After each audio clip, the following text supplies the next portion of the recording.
And we are back on the Zero Hour. I am Richard RJ Eskow, and the headlines are once again filled with the story of the Trans-Pacific Partnership, the international, well, we'll talk about what exactly kind of a deal it is with our next guest. Dave Johnson is a senior fellow with the Campaign for America's Future. He knows a lot about the TPP, as it is called, and he joins us now. Hey, Dave, thanks for coming back on the show.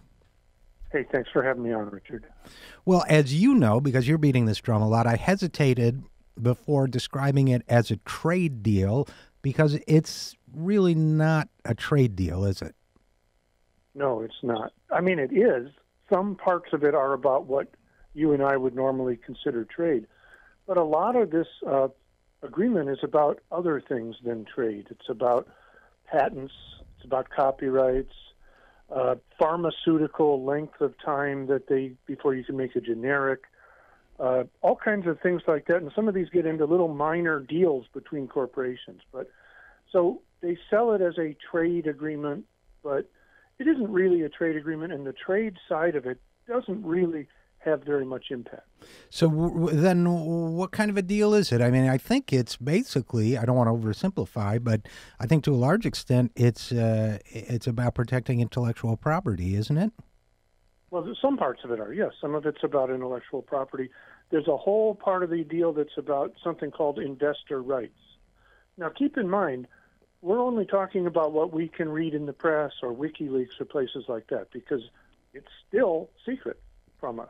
Even though the deal's been reached. So we don't get to read it, but from what we know, okay, so it's about this, and it's also about these tribunals, these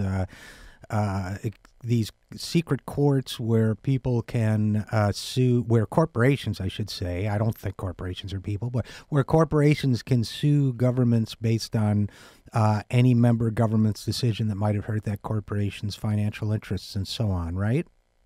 Right, and that leaked, as it was at that time. It leaked, and it was in the New York Times and WikiLeaks and other places. It's called the Investor-State Dispute Settlement provisions of this.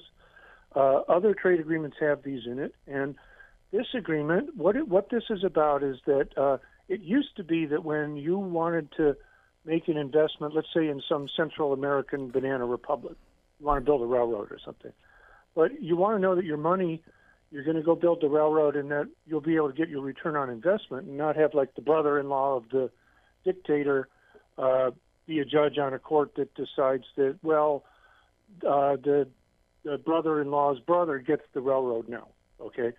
So you want to have a way to, in advance of the investment, assure that there is a signed process in place to adjudicate this, and they would then set up an outside tribunal that would judge the merits of these kinds of cases so that a corporation could then, or investors could then go to the Banana Republic, sue in this tribunal, get around their rigged court system, and secure their investment. Now, we have a modern democratic court system here. Corporations, though, don't see it that way. They see us as having a government that gets in their way and meddles, and the darn citizens keep rising up and demanding things like, pollution laws and stuff. So they want to get around that, too. So they apply that same principle in these things to a modern democratic country like the United States.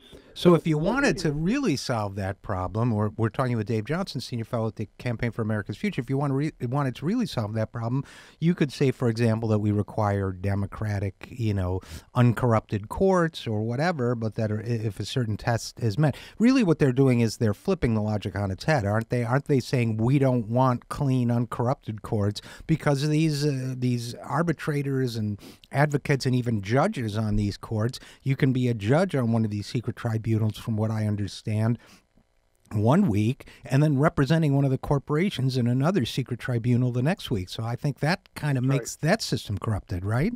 Well, that's exactly right. And it shows the respect for democracy that we're seeing in these kinds of agreements that are made. Remember that the stakeholders in trade agreements are not all represented in these negotiations.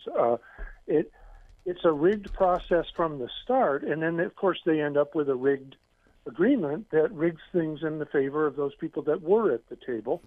And as they say, if you're not at the table, you're on the table. And so labor, environment, and things like that end up out of these agreements not well represented in the results. Now, so who was well represented, just to jump in, who was well represented were corporations.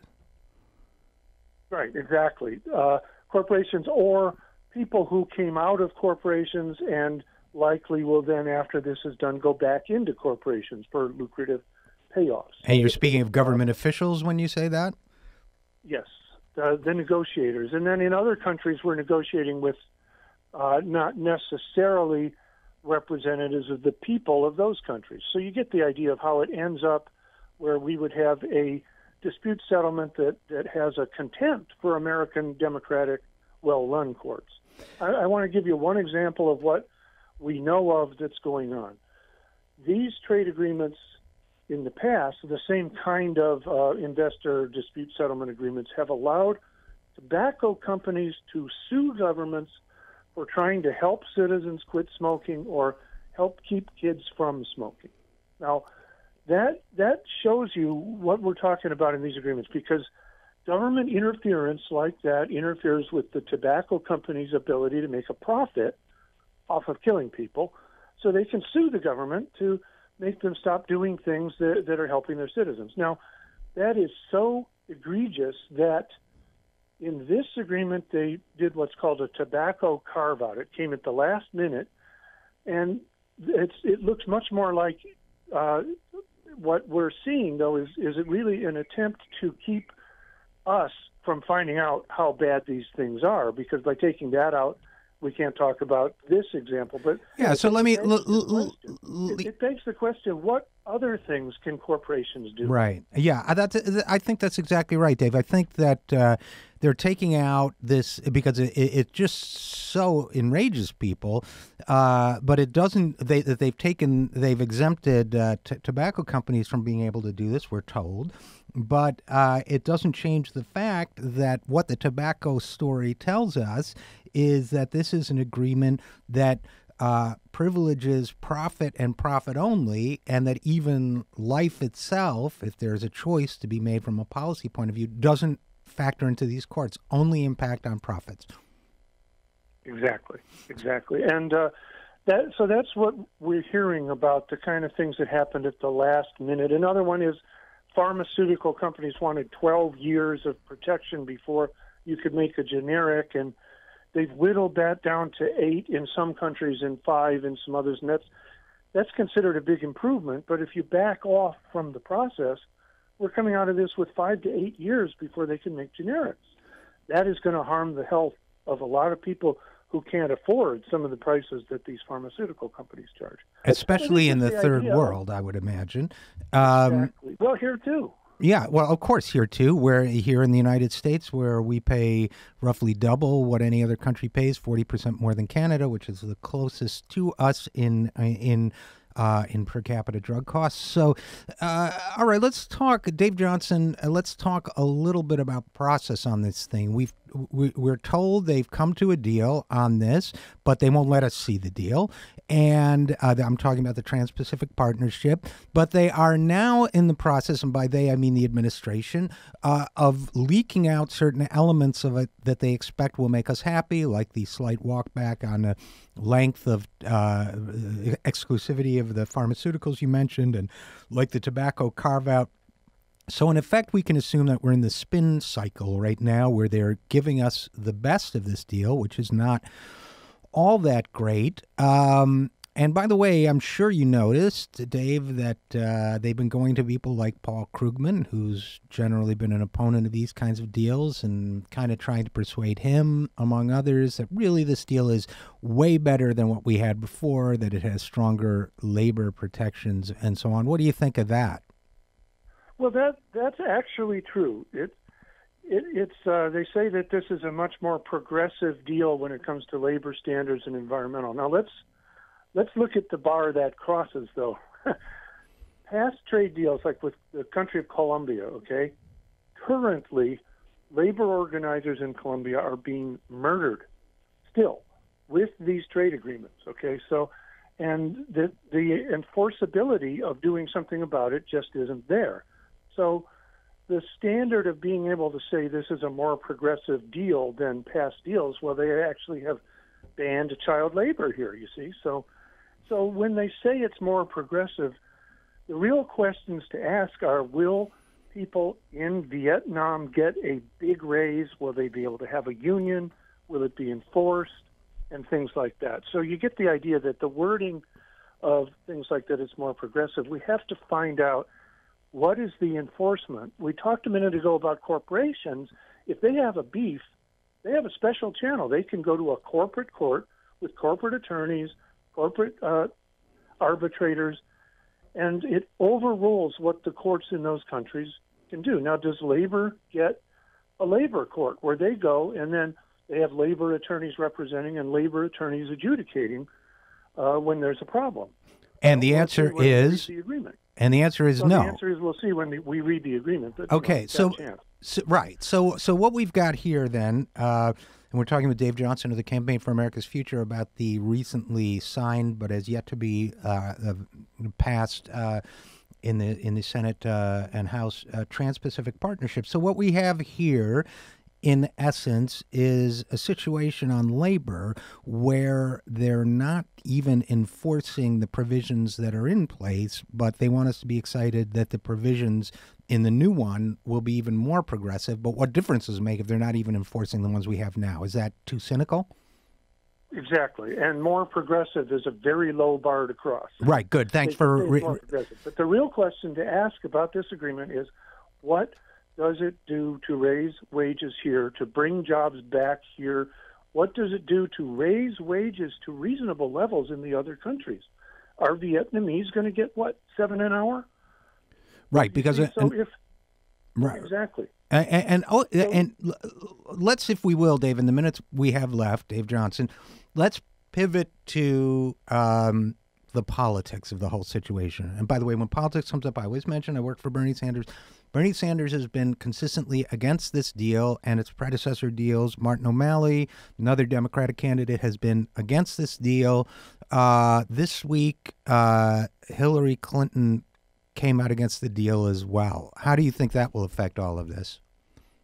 Well, I think that's a big deal. It's that she came out against it. It says a few things. One of them says that you cannot run in a Democratic primary and be in favor of things like the Trans-Pacific Partnership or the Keystone Pipeline.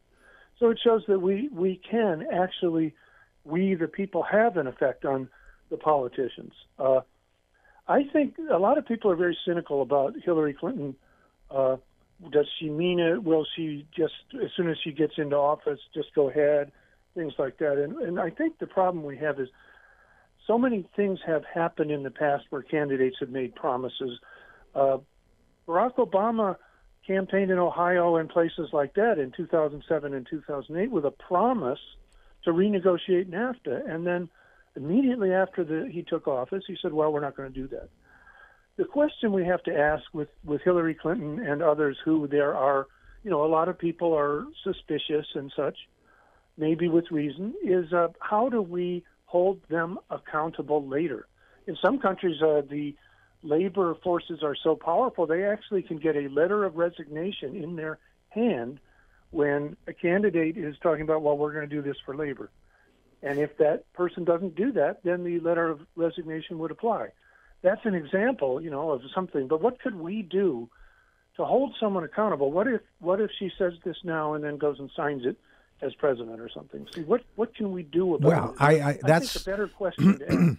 Oh no, I think it is the question. It's a good question at the debate. Would you resign if after you take office you go ahead and sign this? There's a question for a debate. Or will you sign a pledge or whatever? It's an interesting idea. Yeah. And now so let's see what happens next. So this thing, they don't want to give us too much time to look at it, so we're not allowed to look at it yet. There will be, we don't even have time to go into the crazy rules of how long this one and that one can look at it or comment on it before it gets voted on, because more political leaders did not speak out earlier. The fast track provision did pass, and therefore it gets a special sort of greased skids through Congress. So It's going to be very hard to beat this back.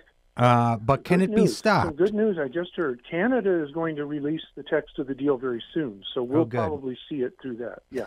And they then have an election coming up. I know a lot of Republicans don't like this thing either. Is it possible that the combination of Democrats and Republicans will be enough to stop this thing? It might. I think that the Democrats, I would say many of the Democrats that we saw vote for fast track probably did it for reasons that aren't going to be influenced by public pressure.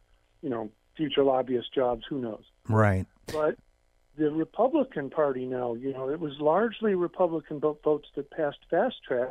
So two things could happen. One of them is, we've got most of their candidates who are doing really well in their primary polls are against this for a number of reasons. Now, the other side, though, could be that now that Hillary Clinton's against it, they're kind of perverse.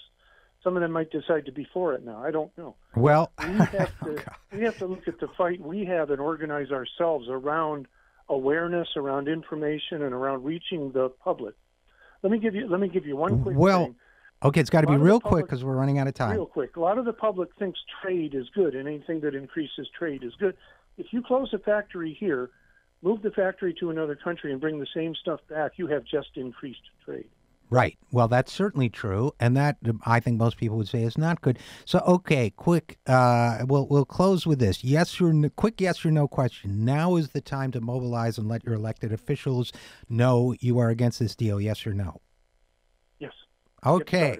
All right. Well, thanks so much for coming on the program. As always, great to talk to you, Dave Johnson, Senior Fellow for Campaign for America's Future. Thanks for coming on. Thank you, Richard.